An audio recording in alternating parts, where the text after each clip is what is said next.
Hi, baby boomer fans. We are Jackie and Janine, the Pfeiffer sisters, and love to talk about the 1950s, inviting you to reminisce with us as we explore experiences of that decade.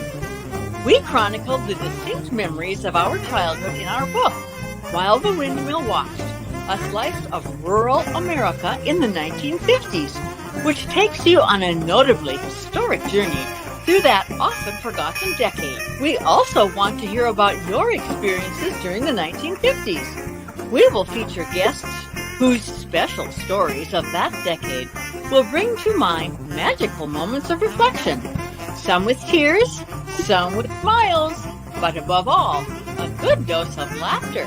We would like you to chat with us as we bring to mind the sights and sounds so familiar to that time in history. Grab your favorite malt or Green River. Make sure you are wide awake and get ready to be inspired about the 1950s. Welcome to the 1950s Fun Chat. Hello, hello. Here we are again. Oh, the Pfeiffer sisters. And what do we have to share today on the 1950s Fun Chat? Jackie, these fun chats are so fun for me. I hope they're as fun for you and as fun for our audience, because the 1950s was a very pivotal, you might say, decade in our lives, as that was the decade of our childhood.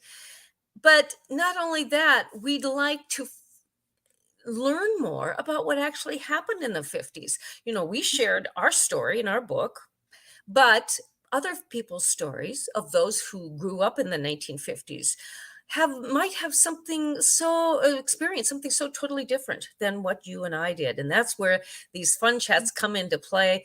And we always know that there's something fun that will occur on our 1950s fun chats, wouldn't you say? Indeed, they will. So, viewers, please peruse your screen and note two things. First of all, on the lower bottom, you will see that beautiful purple banner, and on it says www.whilethewindmillwatched.com, and that is our website that we would like to have you check out, because there you'll find all sorts of information about the book, about the authors, about the vendors, and about the 1950s Fun Chat. This is number what, Janine? This would be number 61. Okay, all of the previous chats are there, and you may look at them all, or just a little bit of each one, or it'll help you get a flavor of what we are doing here. Now then, in the upper right-hand corner of your screen, you'll see our book, While the Windmill Watched, a Slice of Rural America in the 1950s, and you'll note a little tiny white dot on the lower corner there. And that is an award, indicates an award we received this year. It's called the 2022 Independent Press Award as the distinguished favorite in the category of regional nonfiction. So that is, we hope, the first of many awards that will come to our book. And now I would love to introduce to you a longtime friend of ours, Sue Hall Johnson, who was born in Minneapolis in 1945.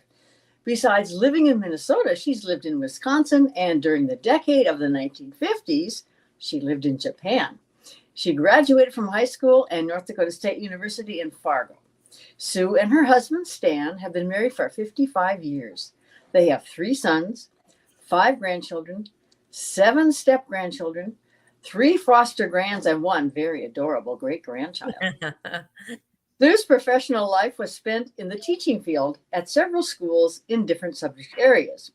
However, the job she held the longest and loved the most was serving children with speech, language, and hearing disorders.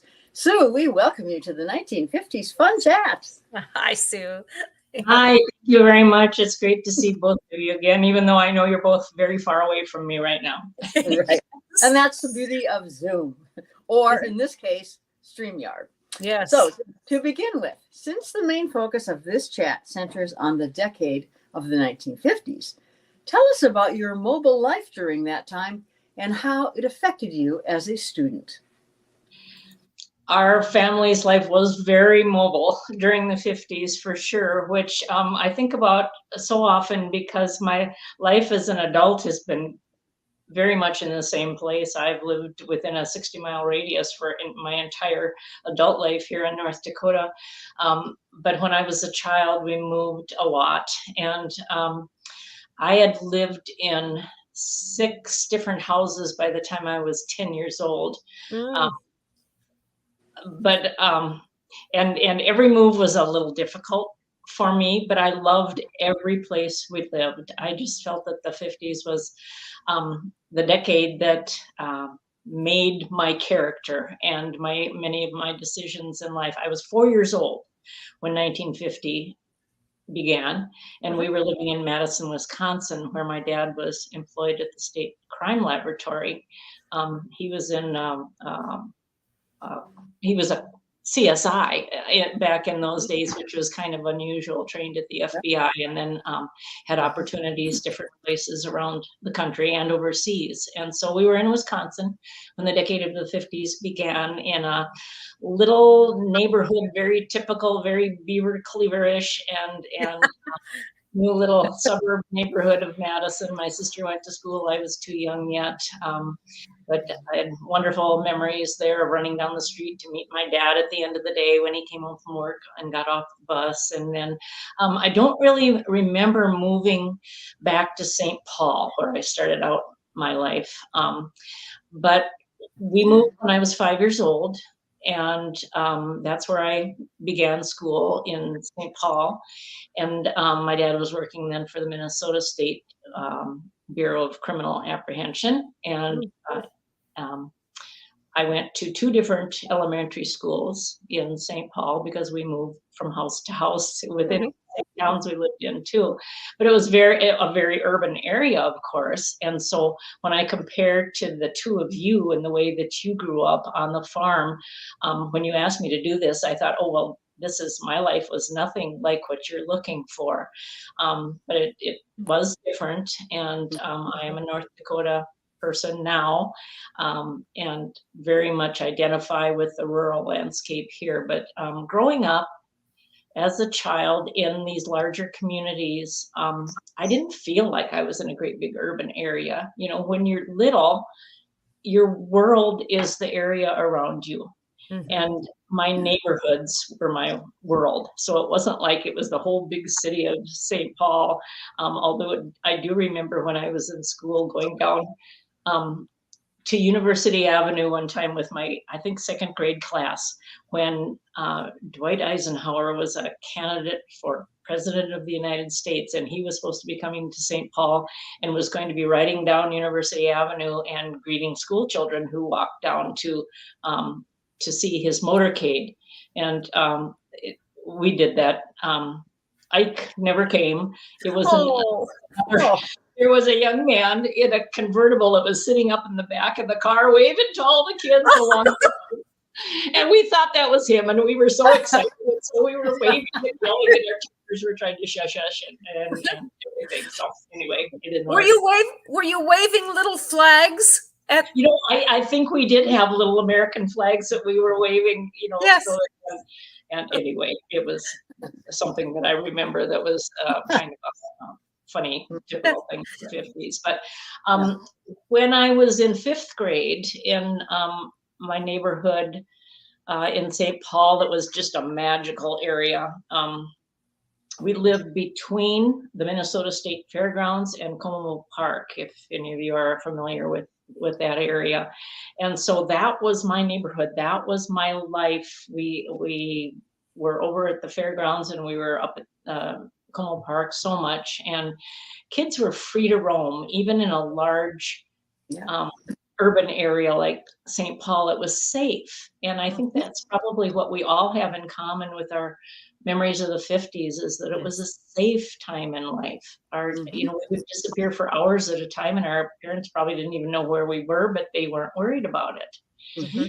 And in the middle of my 5th grade year, I remember in having dinner one night, my dad said, "How would y'all like to move to Japan?" This is my mom and my sister and I sitting with him. And he was a great jokester, so I thought he was kidding, and so did my mom and my sister. But he had an opportunity to take a job with the United States Criminal Investigations Laboratory in the Far East. And there are only 3 of those laboratories in the world. And it was kind of his dream job. And my mom agreed to go. I did not know really a whole lot geographically or historically about Japan. I did not know that we had been at war with this country 10 years before that point. And I was surprised in my adult life, thinking back to it, that my mom was even willing to go and do that. But it was a great adventure for all of us.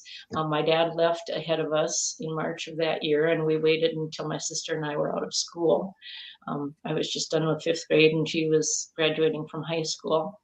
And when we went to Japan, we left all that we knew. We left our family, our grandparents, our uncles and aunts and cousins who were all in Fargo, and went off kind of into the great unknown. And there's a lot of stories I can tell about the trip over, and maybe I will before this session is over, but I feel like I'm talking a little bit too much here. But you asked me, Jackie, how that affected me as a student. We moved in the summertime, so I was between grades, and my educational opportunities in Japan were just absolutely wonderful. We lived on an army base, even though my dad was not in the army, he worked for the government. So we had that opportunity, and I attended Department of Defense schools over there, and it was great. I went to 2 different schools in Japan. One was my elementary school when I went to 6th grade, and the other was a brand new junior high. Did you feel that those Department of Defense schools offered a different kind of curriculum than what you had been used to when living in the United States? I don't think so. The only thing that was different was that in 6th grade, my first year living in Japan and going to school, we had to take Japanese lessons. And we had a Japanese lady come into our classroom and teach us what we needed to know to get along in Japan, to ask a few questions and so forth. And so that was pretty fun. We didn't do that in 7th, 8th, and 9th grade when I was still there, but it was an introduction to living in Japan that was really nice for us. Did you feel that oftentimes, and of course, as children, there are people who like to be bullies. Did you ever feel that someone was, because you were in a different culture, that you were being bullied? No. You mean by the Japanese people or by the Americans that I went to school with? Yeah, the Japanese people? Well, no. And that, when I got to be an adult and thought back on it, I didn't think anything of it at that time, but when I got to be an adult and realized what had gone on during the war and the animosity between our 2 countries, and then going over there so soon, 10 years, but that was pretty soon after the end of a world war. And we were treated with respect. And I remember one thing, when we took the train, as we often had to, outside of the military bases to get to different places. I went to the orthodontist in Tokyo, and so I had to ride a Japanese train to get there. And people would come up to me more when I was very young, when we first moved there, when I was 10 years old, these little old ladies in their kimonos. And, the Western influence was very much a part of life there in Japan at that time, but the elderly people were still wearing the old dress, which was the kimonos. And these little old ladies would come up to me on the train, and they would approach me, and they'd reach their hand out and touch my hair. Because blonde hair was still very unusual to the Japanese at that time. Although there were many, many military bases in Japan, and several just within a 30-mile radius of our home. I couldn't believe it. But Army, Navy, Air Force bases. As my dad was working for the military, we had the opportunities that were afforded by all of those bases. And even as a child, we lived on one base. I went to school. I went to elementary school on another base and junior high on yet another base. And so we were bused between the bases. It wasn't far at all. And the kids that lived on all of those bases came together to be my friends. And you asked about bullying. I thought about this because in the decade in the 50s, when I was in third, fourth grade, girls, how girls were. Yes. when you went to school, they all have their own agendas, and you sometimes and I was always the peacemaker when I was a kid, and so I would try to, we didn't think of it as bullying in those days, but it was just the way some kids treated other kids, which was not always kindly. Yes. And I've heard stories from my husband, who grew up on a farm and went to a one-room schoolhouse, about all the animosity and the fighting that would go on between the kids in his little one-room school, where there were only 20 kids. We were in Japan, well, in backing up to St. Paul, when I was in school, I dealt with that, even within my group of friends. It seemed like every once in a while, okay, we're going to be mean to Kathy today, so everybody come and do leave her out. And I never liked that, so I would try to be Kathy's friend, and it was just the way life was between young girls at that time. But then when we went to Japan, it was better because we were all military kids. We were all kids that moved. I was living in Japan much longer than most of my friends. It was typically a 2-year time period that people were assigned to a foreign country base. And so kids were moving all the time, every couple of years. And so my friends came and went. And we were all very cohesive because we were American kids living in a foreign country. We had a lot of the same things going on that we had back where we came from, because teenagers are teenagers wherever they are in the world. We shared a lot. And yet we were in a different environment. And so we stuck together and we stood up for each other, and we worked together in not only in our classes in school, but also in the activities we were in school, which were very much like what we would have experienced back in the United States. So it was a good experience that way with friendships. What was in your schools? Were you served American food, or did they introduce you more to the food customs of Japan? Well, okay, that's a question I didn't expect, but it makes me laugh because when I was in the 6th grade at Sagamihara Elementary School, I brought a peanut butter sandwich to school every day of my life. I was kind of a picky eater in those days. And even years that we lived in Japan, I never did get to eat rice. I mean, I didn't get to like rice. There were some things I did like, of the Japanese food, but no, we were served American food in school. But I went out to eat, of course, with my parents outside the confines of the military bases, and ate at different Japanese restaurants and so forth. So I did learn. And my mom and my sister, who was 8 years older than me, both took Japanese cooking lessons. And so we tried out recipes at home. And so I got to really enjoy things like sukiyaki. And I never did like sushi, though. That's okay. We all, our palates are all different. Sushi and my grandson too, but Sue, you were there for how many years? Because your introduction said you graduated from high school in Fargo. Yeah. Okay. I was there. I went to school there for 4 years, 6th through 9th grades, and then I moved to Fargo, which was my parents' hometown. When I was a sophomore in high school. So, and that was a hard transition. That was, all of the times that I moved during my life, like I said, I really hated the move before we went, but I loved where I was, every place I was. And then I hated it again when we had to move again. The hardest, kids are flexible. So I was, and it worked out fine. But the hardest transition for me was, which is kind of surprising to me, was at the end of my 4 years in Japan. I had so assimilated into the life there, and my class of only 60 kids in this brand new junior high on this military base, and all the wonderful facilities that we had.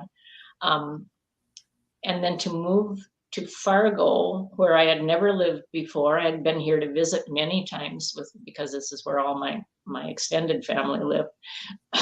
But to go to the school that my parents had graduated from, actually, with 400 students after coming from half the world away. Oh my goodness, that sophomore year in high school was a real challenge to me. I missed my friends. When we left, we left my dad behind for quite a while. My sister had gotten married in Japan and was living there with her husband, who was an American military person. And so I was very, very sad leaving Japan, and it was very hard for me to assimilate back into, even though I had lived where the American culture was doing well with my friends on a military base, it was still a real letdown to me and a difficult time to get back here. So you stayed there longer than your friends, probably, and they moved away. Do you still have any connection with any of those people? You know, I lived most all of my adult life just yearning for that connection again. I had kept in touch with some friends after I left, but things were so different. You know, we lost touch after a while. And through the miracle of technology in the last few years, I have found the two people that were most important to me when I was in Japan.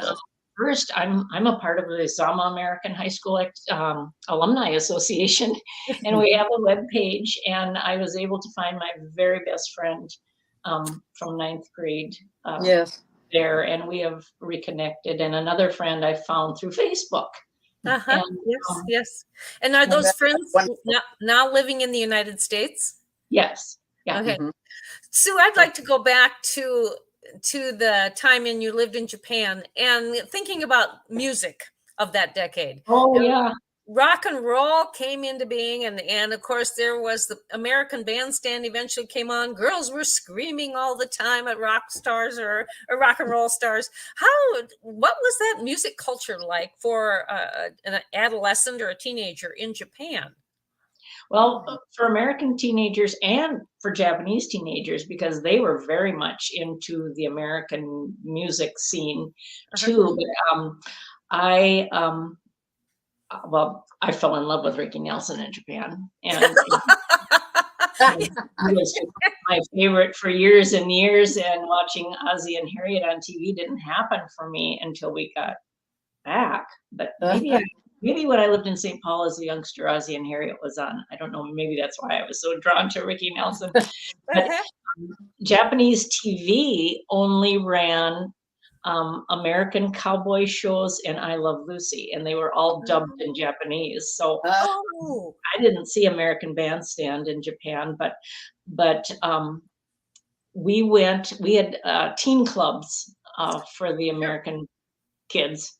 Where we hung out a lot, and they sponsored trips for us. I remember one time we went by bus into Tokyo to see Paul Anka when he was just a very young man getting started.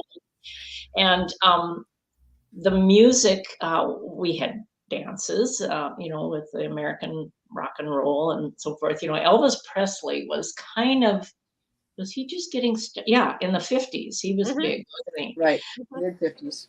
But he was more a favorite of my sisters than me.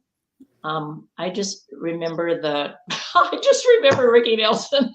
And I'm What sure about Steve? We loved the American music, and we got to hear it at the teen club and at school when we had dances and so forth. Did you have any connection with Fabian? Did you remember him? I do remember him. That must have been in those days too. Yeah, sure. Yes. And Annette Funicello and Frankie Avalon, and so we heard them all in the music when we were over there. Music was much more important to us than TV because it was much more accessible to us during those years. Thanks for asking about that, Janine, because I had forgotten that. Well, then I also have to ask, did you, when you went to your teen clubs, did you dress the part in circle skirts or poodle skirts or bobby socks or saddle shoes or sweaters that had clippies, that cardigans that held you together? No, I do not remember ever wearing a poodle skirt. I remember my sister wearing a poodle skirt. Uh-huh. And I've made poodle skirts for my grandchildren to wear for Halloween and different things at school. But saddle shoes, we did wear. That was part of the style at that time, but not the big clunky saddle shoes. I remember my sister wearing those, and I wore her shoes because we had the same size feet. But penny loafers was the big thing when I was a kid. At that time. And the saddle shoes I don't remember if in the United States, if the style of saddle shoe, it became more lower drawn out one, but it still was the black and white. Mm-hmm. And all the cheerleaders at school in Japan wore that type of saddle shoe with their cheerleading outfits, which were pretty much the big round skirt, like a poodle skirt. Mm-hmm. Okay. But I remember the penny loafers in the 50s, and we actually put a penny in them.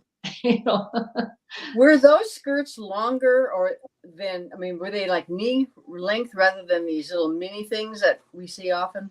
Right. No, they were about mid calf. Oh. Yeah.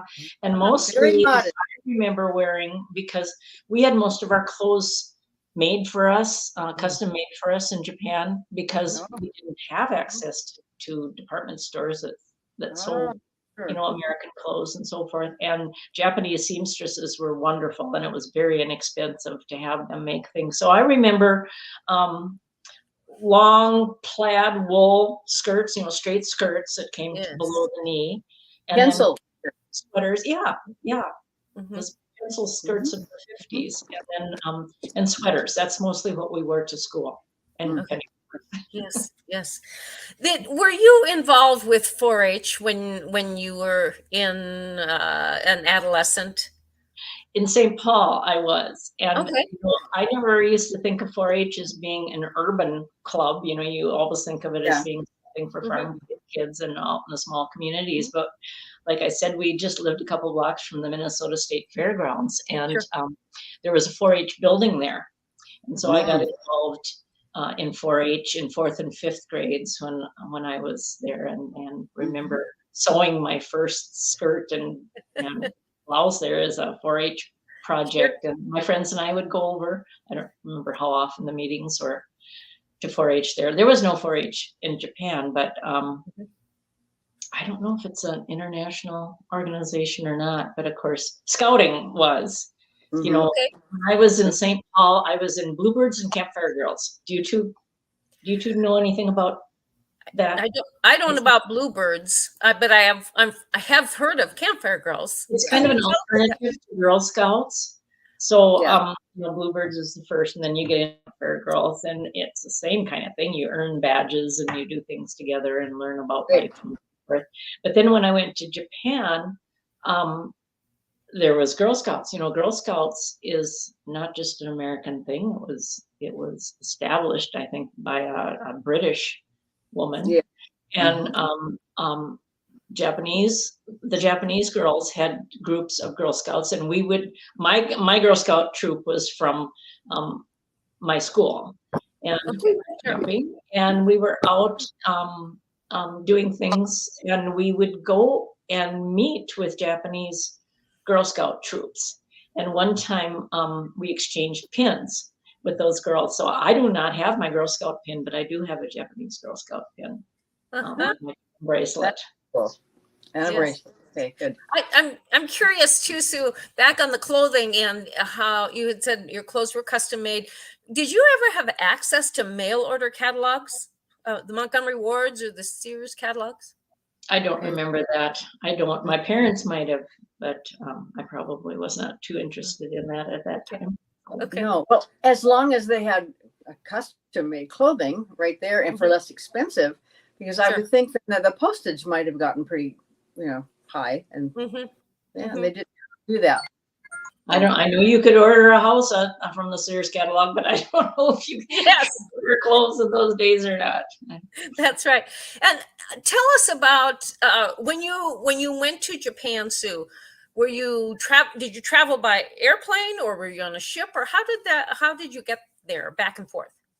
I traveled every which way. Our original trip over in 1956 was a great adventure. You know, I told you my dad had gone a few Mhm. months early, and then my mom and my sister and I just marvel at my mom that she took off with two daughters into the great unknown like she did.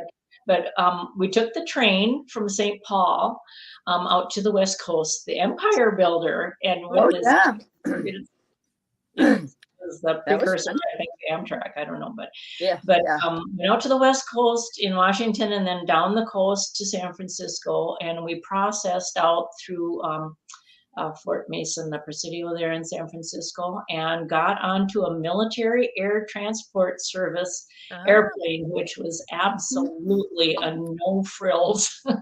Oh, really?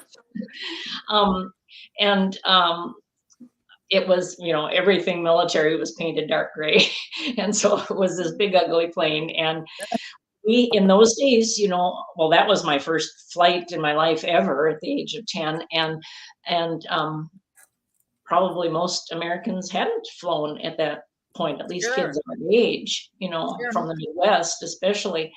And we had 2 stops on the way over. I think it took us almost a full day to get to Japan, like close to 24 hours, because we had to stop, of course, to refuel in those days, or our plane had like 4 propellers, and there was no jet travel in those days.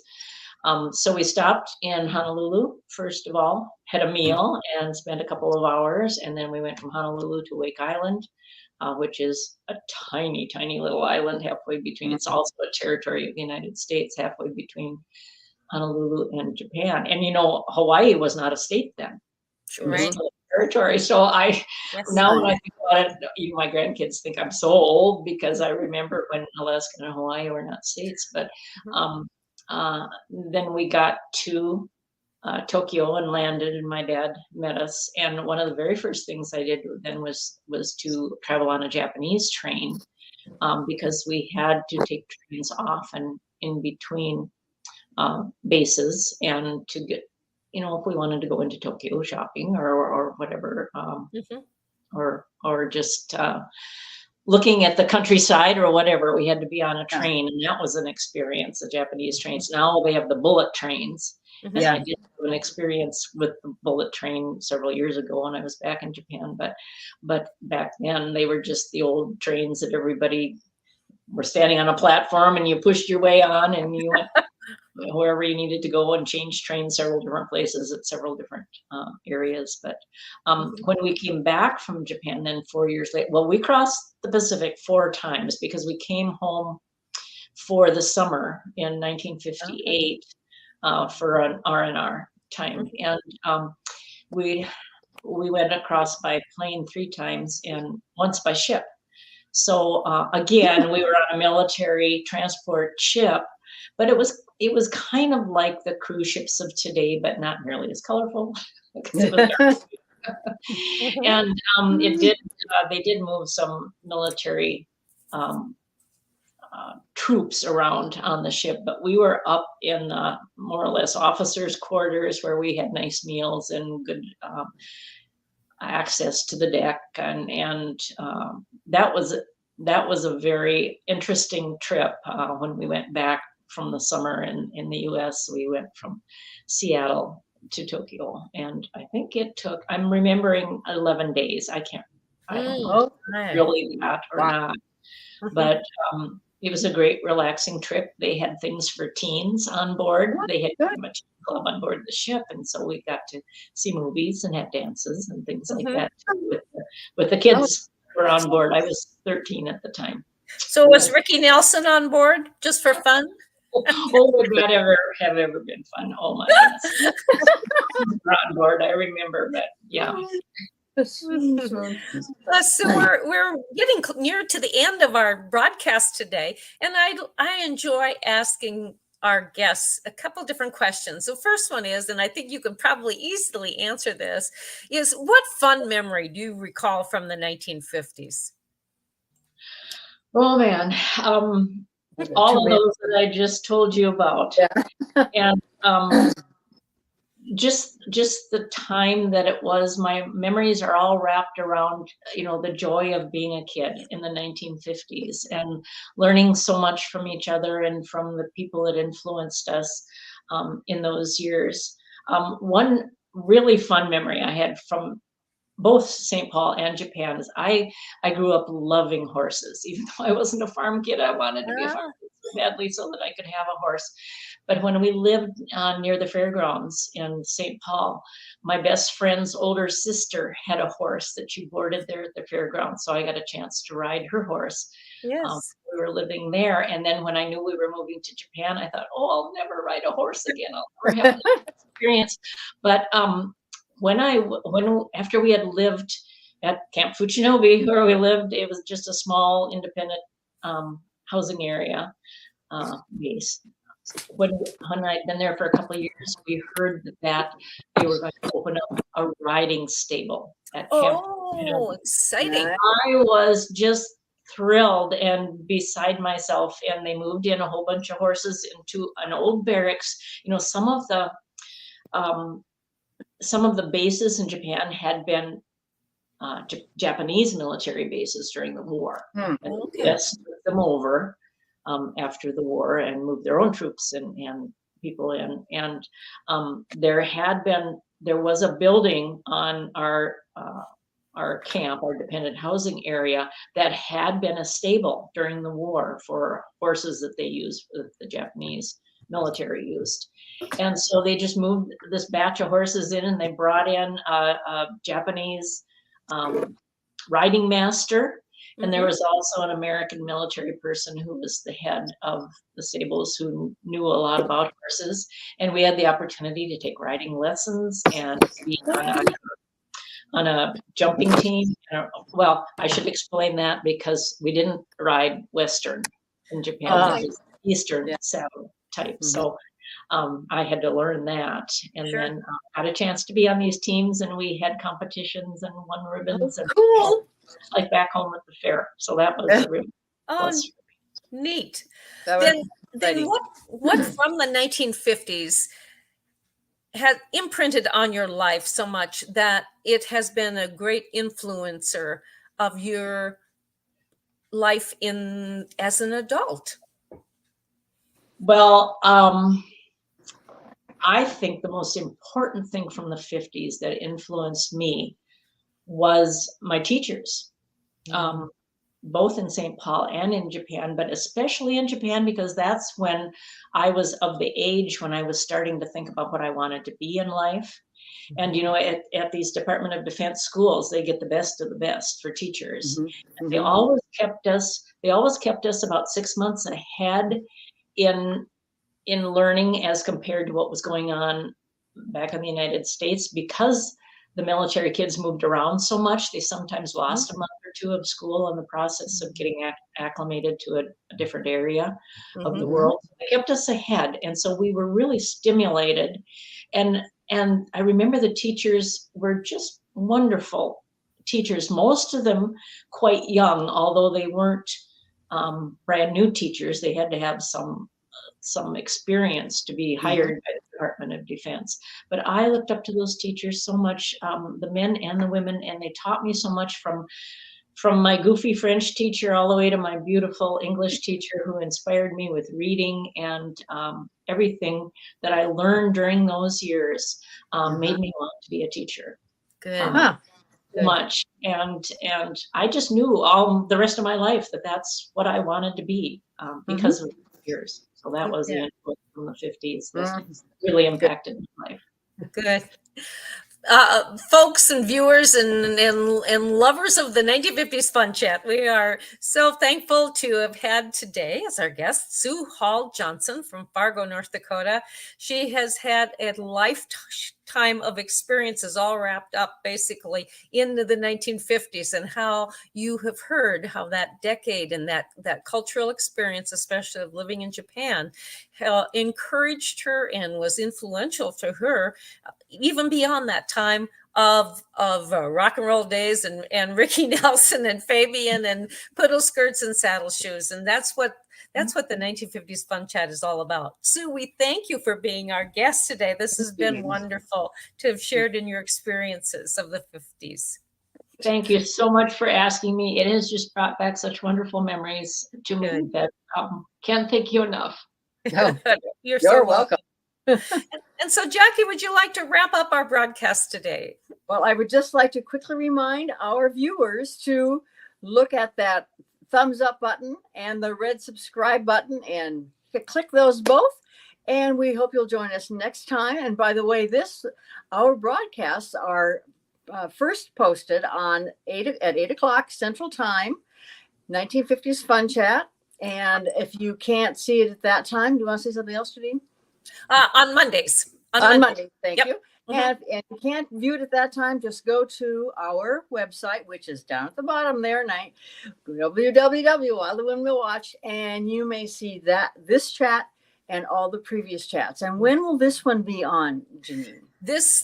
We're recording this a little early, and it will be broadcast on the evening of November 7th. I think that's a Monday evening. Let me just. Yep. And so you can enjoy listening to Sue's chat again. I'm sure you're listening to it now, but if you would like to listen to it again, it's probably November 7th or after that. But never fear, folks, because we'll never lose it. It's archived on our YouTube channel. It's also archived at our website, which you see listed going across the bottom of the screen. And while you're talking, talk about the movie, folks.